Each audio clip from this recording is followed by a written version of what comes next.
Audiolibro décima parte, Eslabón. Autor Daniel Abilio Baldovino Díaz. Billo.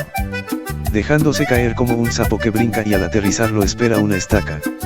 Sebastián María se afanaba en pedir barato diciendo que ella no podía hacer el amor arriba para que no se fuera a imaginar que ella era el hombre y después lo podía gobernar. Ahora vengo yo. Matamba al ver el cuadro se reía de los escrotos colgantes del viejo como nido suspendido y movido por la brisa. Al ver su recto dorado por el paso del bolo fecal porque ya sus pompis no le obedecían en su cubrimiento puesto que su masa muscular ya se le había esfumado. Solo lo acompañaba aquel fuelle de aquella vieja acordeón que por su deterioro no se podía interpretar una melodía. La tarde decrecía como lo hizo aquella mañana en busca de la noche para que la abrazara con su manto de la oscuridad. El viejo ya gastado por el mano a mano con su mujer donde para ella esto era cargar batería. El tiempo iniciaba la noche donde Sebastián María en el patio de su casa no soportaba el dolor por la inflamación en sus partes nobles. Porque lo aquejaba una fuerte erección que no le decrecía al pasarse de dosis con sus pastillas potenciadoras. María Ramiro aprovechó el momento para liberar a Matamba que lo hacía con lágrimas en sus ojos. Lo abrazaba para darle las gracias por su aguerrido valor y le dijo, no me joda papi qué día hemos pasado. Perdóname por no haberte cumplido pero no te preocupes que yo no te lo dé. Porque de qué te lo doy, te le doy cuenta con eso cuando se presente la oportunidad. Sin dejar de hablar le dijo, me tramaste y te ganaste el cielo conmigo. Es por eso que me estrenaré mi segunda intimidad que es mi respiradero o mi sonajero, hará su debut contigo. A pesar de mis andanzas yo aún mantengo mi unidad sellada para ti. Matamba encontró una romería de gente en su casa porque sus vecinos estaba alarmado por su desaparición y dispuestos en dar todo de sí en su búsqueda. Sus padres sin alternativas se morían de ansiedad por la falta de su presencia. Matamba muy exhausto y hambriento abordó la cocina como perro por su casa sin que nadie notara de su presencia y se tumbó en su cama hasta el día siguiente. Su padre y su madre se aligeraron en madrugar para continuar con la búsqueda del muchacho. Pero su madre se percató de su presencia dormido en su cama. Ella con histeria y voz en cuello alertó a su marido y a los vecinos. La romería no se dejó esperar, colmados de alegría abarrotaron la casa. Pero esto fue por no dejar porque sus felicidades no fueron duraderas. Porque a Matamba ya se le habían transformado sus dedos. Los mostraba cabezones como los bordos de sus pies por el trauma del día anterior como brotado de la nada. Sus padres se afanaron con los galenos y los teguas pero no se atrevieron ellos en formular un diagnóstico que avalara su causa. Sebastián María fue intervenido con una cirugía para cortarle los vasos cavernosos para que pusiera fin a la erección que lo aquejaba. Mientras María Ramiro no fue la excepción a pesar de su recorrido sexual porque el hábito del coletazo la tocó. Con sus brazos en alto y seguido el otro y movía una mano y luego la otra. ¿Llamando a quién? Decía, ni tibio con mi virginidad de mi segunda intimidad o mi sonajero porque ya es un viajero del tiempo años luz.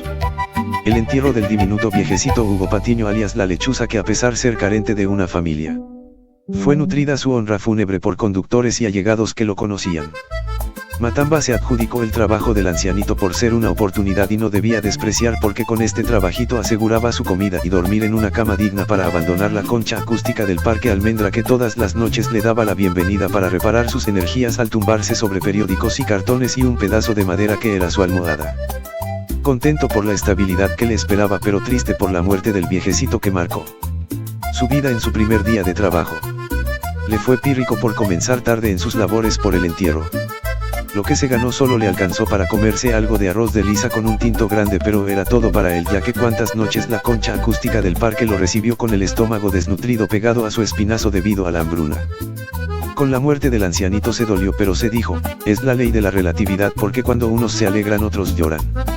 Sentado en las escalinatas de la concha acústica del parque con una congoja en sus hombros que lo vulneraba porque ese día que murió el viejito ese fue el día que conoció al ancianito donde le fue muy triste al verlo partir al sueño profundo. Una herida en su corazón que ni siquiera había comenzado a restañar. Desde ese mismo momento para él todo será pretérito porque había llegado la hora para revisar la libreta que le regaló el ancianito en la hora de su muerte que le dijo, el arte de jugar con las palabras o el talento que le había dado Dios pintar con letras sentimientos de su vida. En el empastado de la libreta y por arriba se le habían borrado las letras y el logo que acreditaba su marca. En el cartón del viejo cuaderno solo había unas firmas en diferentes sentidos pero era la misma que a lo mejor fue su rúbrica. Asimismo un corazón flechado en el centro de la libreta. Seguidito abajito un letrerito en letras de molde y en tinta negra que decía, ay niña. Por dentro del viejo empaste había un título que decía, la vida no es como la pintan. En la primera hoja había un pequeño párrafo que decía, yo sé cómo en aquella época se volvieron ricos los transportadores de esta ciudad.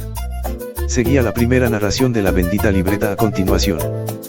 Cuando los años 50 despuntaba su primer mes, Durán Asís expuso su vida en todo tipo de transporte, hasta de polizón. Así de esa manera humillante atravesó el mundo en busca de la tierra prometida, dado que en su país del lejano oriente, en aquellas lejanas tierras de ese país ya era vox populi, porque se decía, que en estas tierras llenas de distancia, propiamente su litoral, especialmente esta ciudad, que un puñado de tierra en sus manos se volvía oro al relacionarlo con los negocios. Los árabes llegan a esta tierra con un formato económico endeble. De la nada se vuelven prósperos. Durán Asís rápidamente se conectó con sus coterráneos, que le organizaron una mula con sendos cajones atiborrados de telas que iban con la moda en el lomo del animal. El Alfonso era un remolcador, o la lancha o el transporte fluvial los puso en el puerto ribereño. Desde allí, retomado por el yate Moncho, otra embarcación de menos calado pero acondicionado para estos menesteres, los desembarcó comenzando el río Mojana. Este corredor fluvial lidera los nombres de sus parajes y veredas y caseríos y pequeños pueblitos pintorescos, embelleciendo la región por la fauna y la flora, dando bienvenida con los nombres de estos sitios como lo son, Cara de Perro, Galindo, Calzón Blanco, El Cedro o Puerto Pacheco, como fue llamado alguna vez el Congreso, Isla Grande, Solera, Caño Muerto y su pueblo estrella Sucre. Es una perla incrustada en la naturaleza que resalta su hermosura para romper el cristal de la flora y su fauna para desaparecer de la retina el abrazo de la clorofila para dar paso al deleite al forastero que anonada por su belleza. El turco rápidamente se aprestó en recorrer la ribera mojonera camino real río arriba, a pesar que no hablar el español.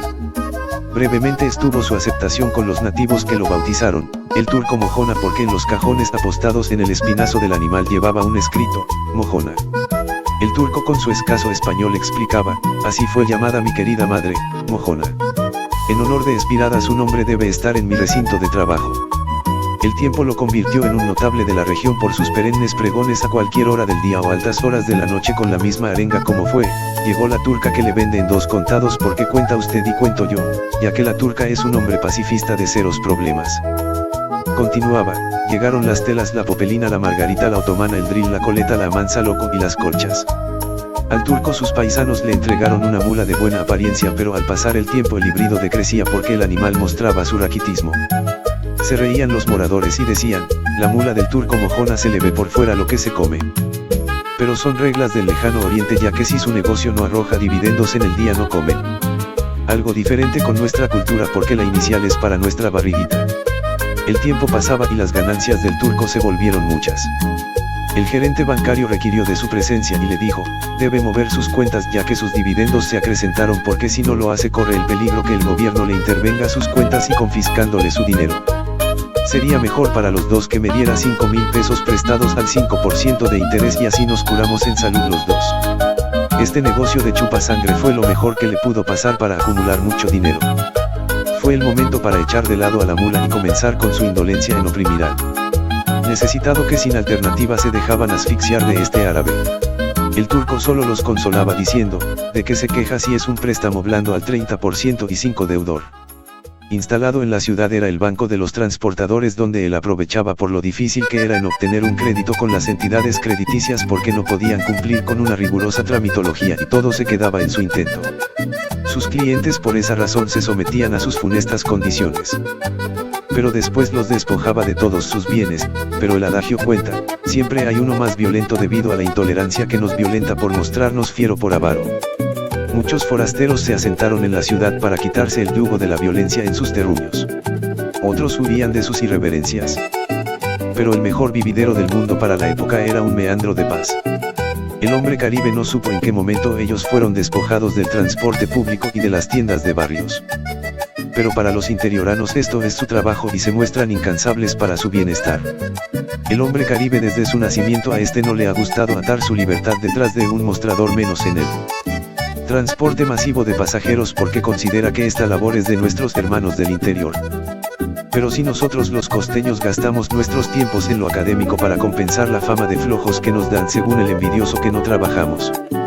Pero yo pienso, las estadísticas dicen otra cosa, porque somos la cuarta ciudad del país y la última en su fundación. Es obvio porque no se puede tapar el firmamento con una mano y nos aprestamos cuando de rumba se trata, pero de forma diferente para exteriorizar la idiosincrasia que es nuestro referente, que nos energizarnos al escuchar los aires autóctonos, que nos da un aval para exteriorizar nuestro regionalismo, costeño y más sodio, y hasta más. Es por eso que en cualquier rincón del mundo hacemos presencia para mostrarnos extrovertidos, que es nuestra herramienta de nuestro costumbrismo, porque esto nos marca. El turco Durán Asís, esclavo de su dinero porque no conocía la palabra vida social. Sus descansos escasos se los daba cuando se moría un papa por no poder perder tiempo, y dedicaba su vida al dios dinero, que nos endiosa y nos hace creer que somos único, o el extraterrestre que no cumple funciones fisiológicas y que no nos deja ver más allá de nuestras narices. Para el mundo es bogas por bueno o bogas por malo. El turco Durán Asís fue ultimado en su apartamento con arma blanca e incinerado junto con los documentos que soportaban los pagaré para borrar evidencia de deudas.